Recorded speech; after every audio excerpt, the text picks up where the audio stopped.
finish what you've started. What does that mean? A lot of us know exactly what it means. If you ever quit anything, then you failed. Because when you quit, you fail. Quitting is basically saying to yourself, I'm not going to finish what I've started. Because, and then you tell yourself stories. Whatever stories you're telling yourself about whatever it is that you started is making you weak. It's a bad habit. It's a bad decision because it's going to weaken you and weaken other decisions that you need to make that are very important. So even if you started something kind of silly and you say, well, that's kind of silly, I don't have to finish it, it's okay, I did enough and stuff like that. When you tell yourself that, you're also going to tell yourself that with important stuff. And that's the problem. It starts at a very young age, how you treat yourself in relation to that, because the majority are not going to hold themselves accountable and they don't like to be held accountable much. And when I say start and finish, I mean, for example, I'll give you one example. If you're a real estate agent or broker or an investor and you told yourself, I'm going to go from point A is where I am today with X income. I'm going to go to 5X within the next 3 years. And you started, and now it's 3 years past and you're at 1X. You're not at 5X, you're at 1X. If you're even at 1X, like you quit on different commitments that you knew you needed to make. You did that numerous times. For example, I'm going to call X amount of people every day to speak about real estate. And then you didn't do X, you did 20% of that. Or you said, okay, during this week, I'm going to door knock X amount of doors. And then you did 10% of that. And then, I was on vacation, I'll start next week, I didn't feel good. You keep telling yourself stories. Every single time you do that, you quit. You're not finishing what you started, and therefore you're quitting, and therefore you fail. So we've all been there, and we know the importance of finishing what we started. It's extremely important to be able to start something and to actually take it all the way to the finish line. Face the music. Whatever the music is playing, you need to face the music. If it's something that you like or you dislike, it doesn't matter. You need to finish what you've started. That's why maybe next time, before you make a decision to start something, you're going to think about it 2 times, but that should not really push you away from doing what you want to do and accomplish what you want to accomplish. So some people, as they develop through life, they will get to a point where they don't finish what they've started because when they made a commitment to do something, it wasn't real. It wasn't a real commitment. Yeah, it would be nice to be there. It would be nice to make 5X or 10X or 20X. It would be nice. But, and then you start telling yourself some stories. So I'm going to give you guys 5 steps, basically some practical steps that you can actually put to action. It's not like, theoretical stuff. We're talking about real steps that you can actually accomplish this agenda of finishing what you've started. Anything, we're not even talking about, doesn't have to be business related. This can be related to your personal and your professional life. So let's talk about some practical steps I'm going to give you to help us finish what we started. So number 1, write it down. The first thing you got to do is you got to set some clear goals. When I say clear, I mean clear. So the goals, they need to be quantifiable, measurable, achievable, simple, not complicated. Define what completion looks like for you. What does it look like to complete it? So when you write your clear goals, write down exactly what it means. What does it look like at the finish line?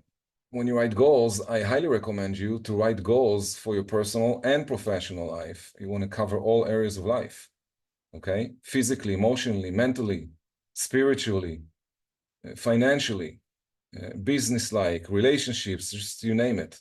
And you're going to make a clear goals list, which is your first step. And then you need to know what it looks like at the finish line of each and every one of those. Each and every one of those things, you need to have a finish line. Know what it looks like, has to be clear. Number 2, you need to break it down. So now you need to take the list and divide your project into what we call manageable tasks, small bites. Smaller steps is going to make the task that you're trying to accomplish seem less difficult, and it's going to help you track your progress. So the second thing is you want to break it down into smaller pieces so that you can digest it. You're not going to eat an entire steak in one bite. The goal is going to be achieved. Like you're going to have big goals, and then to reach the big goals, you need to reach the small goals, and then you break it down into the smallest pieces, which is what break it down means. So the first thing is you set the goals. The second thing is you break it down into smaller pieces. Number three is you need to stay accountable. Now, on accountability, you know how I feel about that. I think you should hire a coach and meet with the coach every week and let the coach hold you accountable and make this commitment. It's a long-term commitment. Coaching is not something that you can start, and finish it after 30 days, because you're not going to get anything from it. It needs to be a longer-term commitment. You want to share your goals with that person. And if you can't afford it, then you need to find someone else in your life who can hold you accountable, that you trust to hold you accountable. Meaning they're going to ask you what's going on. They're going to ask you questions about it. They're going to make sure that you're doing what needs to be done. They're going to make sure they remind you enough times in order for you to nag you and make sure you do it. That's what being held accountable is all about. You want to have someone to check in with who can keep track and keep you motivated, okay? Because alone is going to be extremely difficult, if at all possible. I can tell you the majority of successes that I accomplished in my life was through help, okay? If it was a coach, a business coach, life coach, personal coach, you name it. So after you stay accountable, the number four is you need to embrace flexibility. You got to become a little bit more flexible. Don't be so harsh on yourself. You need to be willing to adapt. Sometimes the path that you're choosing to complete what you want to complete is not really a straight line. Sometimes you need to make a left, a right, maybe sometimes U-turn, go back to the same place, start again. Flexibility is going to allow you to navigate unexpected challenges that you're going to have coming up at you.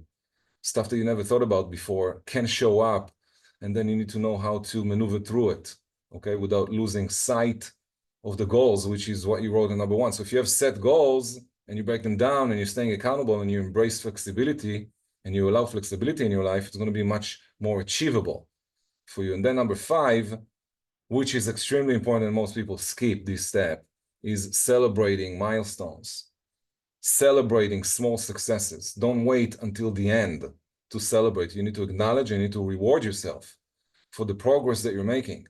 You're making progress. You go through. You went 1 week. Great. You achieve your weekly goals. Celebrate it. Take a moment.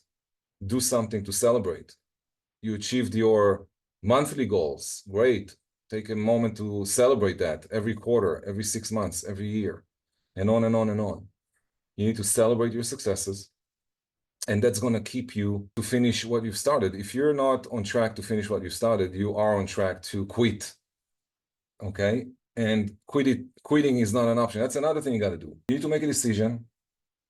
Sit with yourself, get real in front of a mirror. Look at yourself, the way you behave, the things you're saying, your mindset, and all the rest of the stuff. Look at yourself in the mirror and make a decision about who you wish to be. What is point B going to look like? Then you set clear goals to get there. That's number one. Number two, break it down to pieces.